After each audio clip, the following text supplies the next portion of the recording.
बेचैनी हमर बढ़ल जाए सजना जल्दी आवो। बेचैनी हमर बढ़ल जाए सजना जल्दी आवो।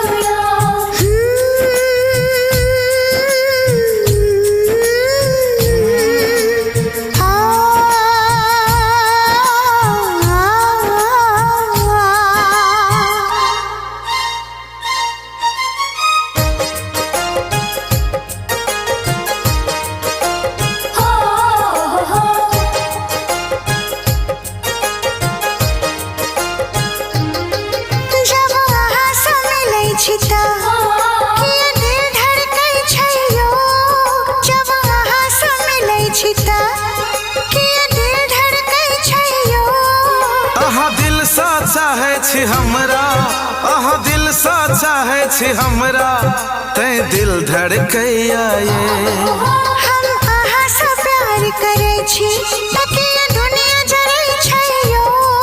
जरा दियो नई दुनिया का, जरा दियो नई दुनिया का भन झर झर मरते ये। जब अहाँ से मिलै छी त दिल धड़कै छै यो।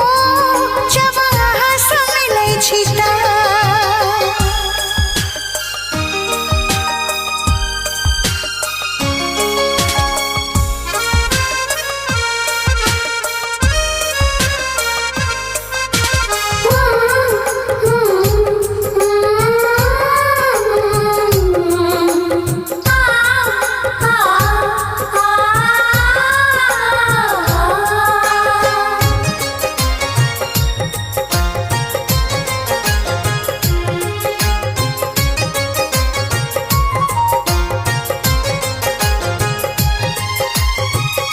जब सास नहिया लागल अहाँ सा दिल नहीं डरे छे अब दुनिया जहाँ सा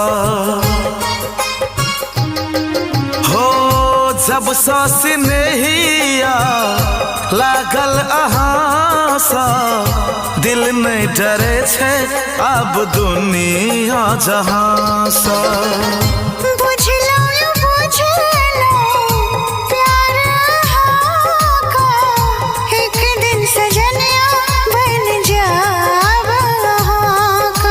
चांद के टुकड़ा अहाँ छी, अहाँ उतरल छी गगन से।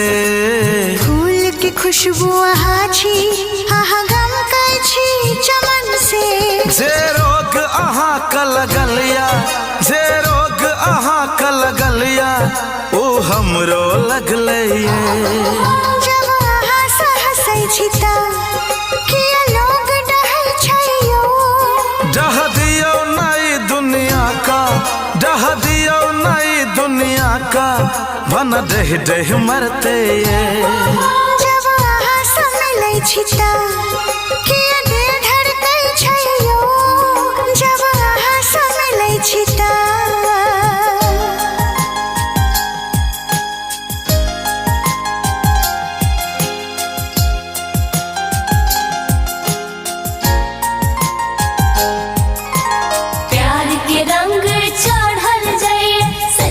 सीत सजाबो यो।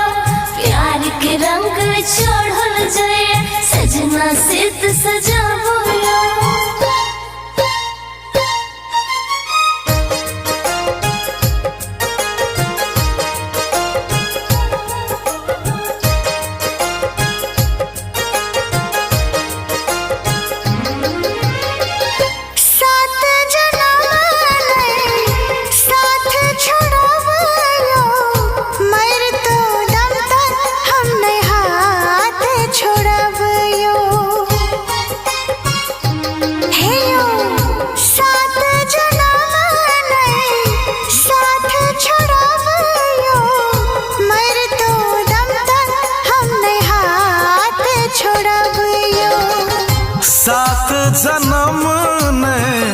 जन्मो जन्म तक आहा के धड़कन बन के दिल में रहब यो।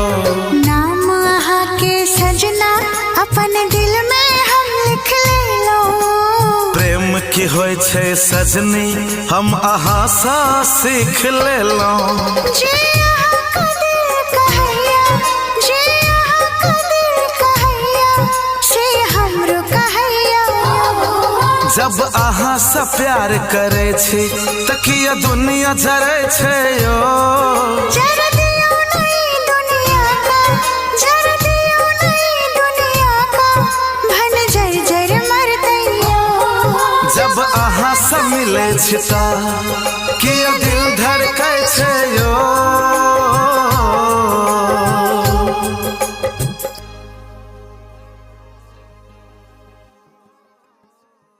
बेचैनी हमार